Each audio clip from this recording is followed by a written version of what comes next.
انتہائی اہم موضوع پر ایک روزہ کنونشن میں شرکت کی دعوت دی۔ معزز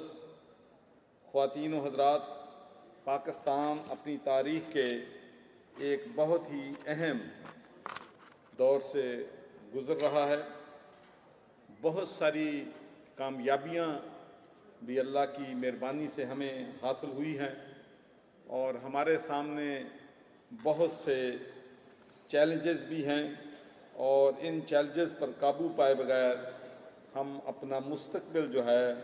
اس کو محفوظ نہیں کر سکتے، ترقی نہیں کر سکتے۔ تو ایک تو میں کوثر صاحب کا بھی اور IRI کے ہمارے DG کا بھی شکریہ ادا کرتا ہوں کہ یہ بہت اچھا انیشیٹو انہوں نے لیا ہے، کیونکہ پوری دنیا میں پارلیمنٹیرین کا ایک رول ہوتا ہے، کیونکہ یہ وہ لوگ ہوتے ہیں جو محلوں میں، سڑکوں میں، پبلک کے سامنے جاتے ہیں، اور پھر 4-5 سال کے بعد انہوں نے دوبارہ عوام کی عدالت میں جانا ہوتا ہے۔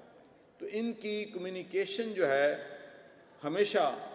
عوام کے ساتھ رہتی ہے۔ تو اگر ہم ان کو مضبوط کریں گے، ان کو تمام جو ہمارے نیشنل چیلنجز ہیں ان میں انگیج کریں گے، تو پھر اس سے بہت ساری بہتری جو ہے ہماری قوم میں، ہمارے ملک میں آ سکتی ہے۔ تو جب میں نے کامیابیوں کا ذکر کرتا ہوں تو اس سے میرا خیال میں سب سے بڑا چیلنج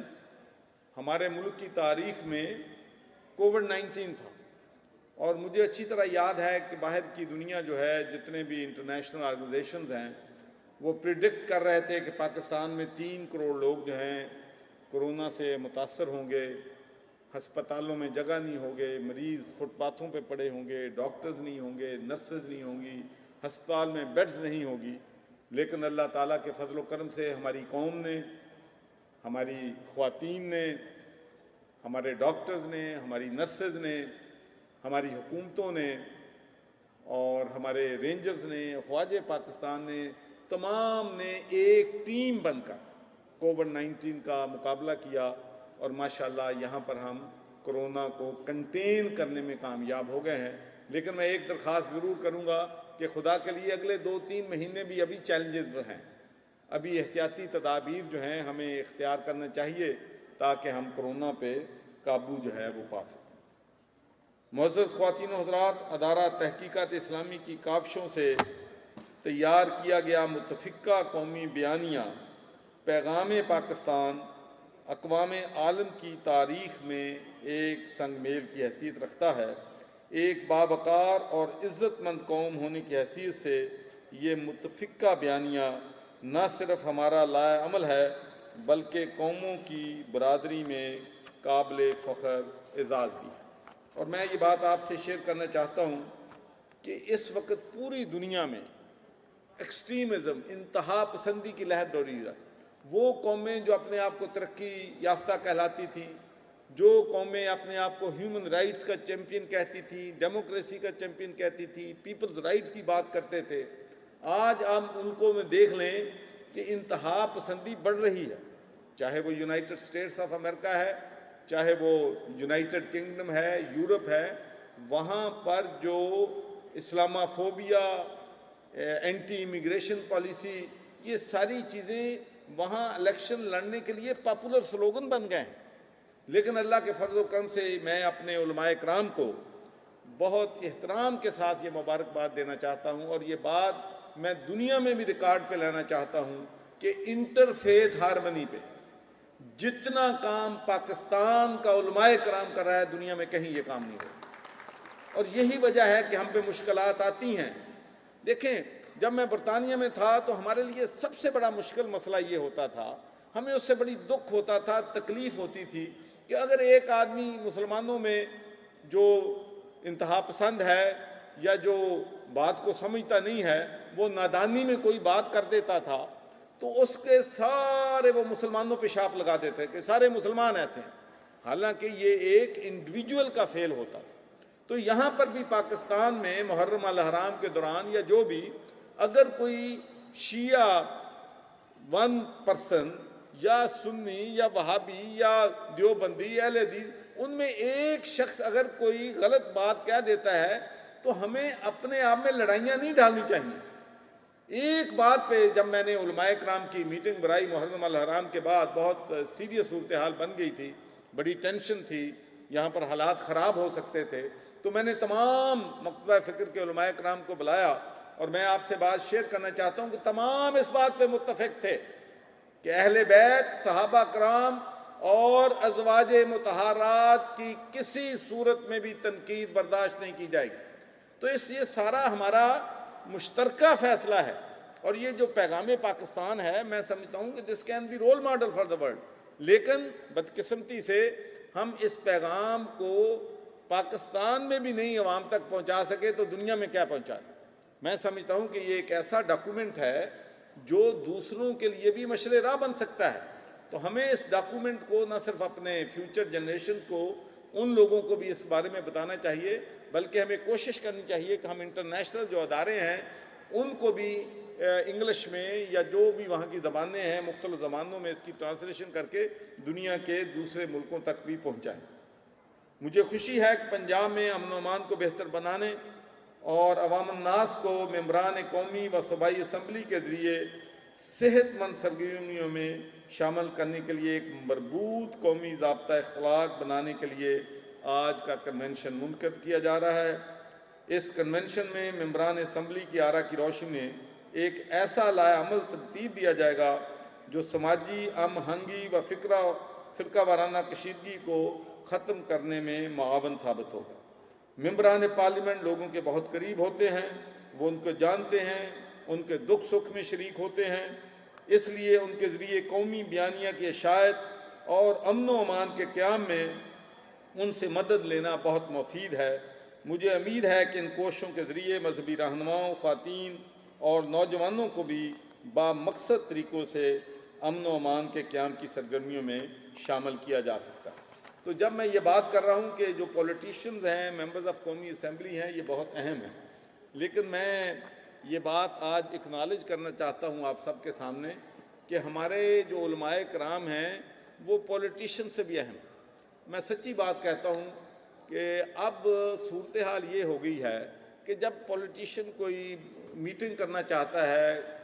یا کوئی پبلک میٹنگ کرتا ہے تو بڑی مشکل سے لوگوں کو لیتے آتے ہیں، کبھی بسوں میں لے کے آتے ہیں، کبھی ہم ان کا کسی طریقے سے ذمہ لگاتے ہیں، آپ نے 10 لے کے آنے ہیں، آپ نے 20 لے کے آنے ہیں، تو لوگ بڑے مشکل سے ایک جگہ پہ اتنے لوگ اکٹھے ہوتے ہیں۔ لیکن جو ہمارے علماء کرام ہیں ان کے پاس تو ہر جمعۃ المبارک کو کروڑوں لوگوں کا پلیٹ فارم موجود ہے، تو اس لیے میں سمجھتا ہوں کہ جو پیغام، جو میسج ہمارا مساجد کے ذریعے جا سکتا ہے اور جو وہ انفلوئنس رکھ سکتا ہے وہ کوئی اور جو ہے میڈیا یا دوسرے نہیں کر سکتے۔ میڈیا کا اپنا بہت اہم رول ہے، لیکن میں سمجھتا ہوں کہ علماء کرام کو بھی اپنا رول جو ہے ہر وقف جو ایشوز ہیں ان پہ اپنا رول ادا کرنا چاہیے۔ انتہا پسندی، فرقہ پرستی نے ایک ایسا ماحول بنا دیا ہے جس کی وجہ سے باہمی برداشت کم ہو رہی ہے۔ آداب اختلاف کا نہ ہونا یا ان کا کم سطح پر ہونا ہمارے سماج اور خاص کر ہماری یونیورسٹیوں کے لیے ایک چیلنج ہے۔ یونیورسٹیوں میں تحقیق، تعلیم اور تربیت کے لیے فکری آزادی ضروری ہے۔ فکری آزادی کے بغیر نہ تو تحقیق کے نئے گوشے سامنے آ سکتے ہیں، نہ ہی ملکی استحکام کو درپیش چیلنجز کا حل تلاش کیا جا سکتا ہے۔ اسی لیے یونیورسٹیوں میں تعلیم و تربیت کے ایک لازمی عنصر کے طور پر آداب اختلافات کو سکھایا جانا ضروری ہے۔ اس عمل کی کامیابی کے لیے ارکان پارلیمنٹ کا اہم کردار ہے۔ ارکان پارلیمنٹ پاکستانی سماج میں مثبت انداز سے الزام بازی کے بغیر آداب اختلاف کو پھیلانے میں اہم کردار ادا کر سکتے ہیں۔ تو میں آپ کو یہ بھی بتانا چاہتا ہوں کہ میں نے تمام یونیورسٹیز کے وائس چانسلر کی مشاورت کے بعد، کیونکہ میں اس بات پہ بلیو کرتا ہوں کہ تعلیم کے ساتھ تربیت جو ہے وہ بہت ضروری ہے، اور تربیت کے لیے میں سمجھتا ہوں کہ جو کتاب اللہ تعالیٰ نے اپنے پیارے نبی حضور صلی اللہ علیہ وسلم پر بھیجی ہے، جس کے بارے میں کہا جاتا ہے کہ یہ زمین، یہ آسمان، یہ چاند، ستارے، پوری کائنات کو اس لیے پیدا کیا گیا تھا کہ محمد عربی صلی اللہ علیہ وسلم کو دنیا میں لانا تھا، تو اس کتاب کا ہم نے صحیح استعمال بدقسمتی سے نہیں کیا۔ ہم نے اپنی الماریوں میں، اپنے گھروں میں قرآن پاک رکھے ہوئے ہیں، اور جب کوئی فوتگی ہوتی ہے تو پھر ہم پڑھتے ہیں، اور وہ بھی معنی کے بغیر پڑھتے ہیں۔ جتنے لوگ ہم نماز پڑھتے ہیں ہمیں نہیں پتا کیا پڑھ رہے ہیں، جو قرآن پڑھا رہا ہے بچوں کو اس کو نہیں پتا میں کیا پڑھا رہا ہوں، جو پڑھ رہا ہے اس کو نہیں پتا. تو اسی لیے میں نے ایز اے چانسلر یہ فیصلہ کیا کہ ہر یونیورسٹی میں قرآن مجید جو ہے ترجمے کے ساتھ پڑھایا جانا ضروری ہے. اور انشاءاللہ آپ دیکھیں گے اس سے ایک تربیت جو ہے لوگوں میں پیدا ہوگی اور اس سے ایک بہتری جو ہے وہ آئے گی. تو آخر میں بین الاقوامی اسلامی یونیورسٹیوں کی انتظامیہ اور SSDO sustainable development social development organisation, تو یہ جو ہوتے ہیں نا SSDO، پھر بعد میں ان کا یاد رکھنا کہ یہ کیا ہے، یہ بھی ایک بڑا اپنا حافظہ چاہیے اس کے لیے بھی. تو اب میرا خیال ہے بزرگی میں حافظہ کمزور ہو رہا ہے. سوشل سسٹینیبل اب ٹھیک ہو گیا. اچھا ماشاءاللہ یہ بہت اچھا کام کرتے ہیں، یہ کبھی MPO کو لے کے میرے پاس آتے ہیں، کبھی اور کرتے ہیں. تو ماشاءاللہ میں آپ کی آرگنائزیشن جو ہے اس کو اور ہماری جو بین الاقوامی اسلامی یونیورسٹی ہے ان کا بہت ہی مشکور ہوں کہ ماشاءاللہ یہ بہت اچھا کام کر رہے ہیں. And I can assure you کہ میں ایز اے گورنر پنجاب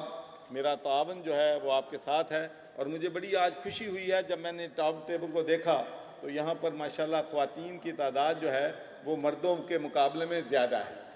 لیکن ایک چیز میں آپ کو کہنا چاہتا ہوں، یہ تو کبھی کوئی انسیڈنٹ ہوتا ہے کہ کسی جگہ پر جاتے ہیں تو کبھی کبھی خواتین نمبر میں مردوں سے زیادہ ہوتی ہیں. لیکن جب میں یونیورسٹیز میں جاتا ہوں اور وہاں کے کنووکیشن اٹینڈ کرتا ہوں اور جب میں گولڈ میڈل اور سلور میڈل دینے شروع کرتا ہوں تو وہ تو 10 بچیوں کو دیتے ہیں تو 1 یا 2 بچے آتے ہیں. مطلب خواتین جو ہیں تعلیم کے میں مرد بچوں کے مقابلے میں مائلز اہیڈ ہیں. اور میں یہ بات اکثر یہ کہتا ہوں اور یہ دیکھ لینا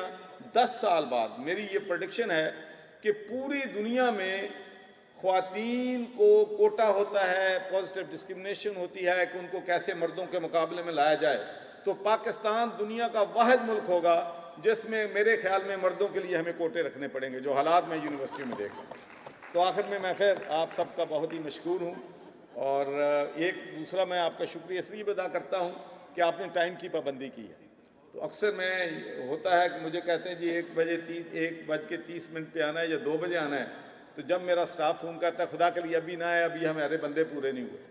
تو میں ان کو کہتا ہوں کہ جو ٹائم والے میرا ایک زندگی میں موٹو ہے میں آپ کو بتا دوں. میں کہتا ہوں کہ جو وقت کی پابندی کر کے اگر 50 لوگ آئے ہیں تو ٹائم پہ ان کو ایڈریس کرنا 2 گھنٹے بعد 2000 لوگوں کو ایڈریس کرنے سے بہتر ہے. یہ میں نے فلسفہ ساری زندگی اپنا. تو میں اسی لیے جب میرے پروگرام برطانیہ میں بھی ہوتے تھے تو لوگ ٹائم پہ آتے تھے. میں کہتا تھا 10 بندے آئے ہیں 20 آئے ہیں ٹائم پہ تلاوت کرو کام شروع کرو. اس لیے کہ جو وقت ہے وہ سب سے قیمتی چیز ہے اور وقت کی پابندی جو ہے ہم سب کو کرنی چاہیے. تو میں آپ کو اس بات پہ بھی مبارک دیتا ہوں کہ آپ نے وقت کی پابندی کی ہے.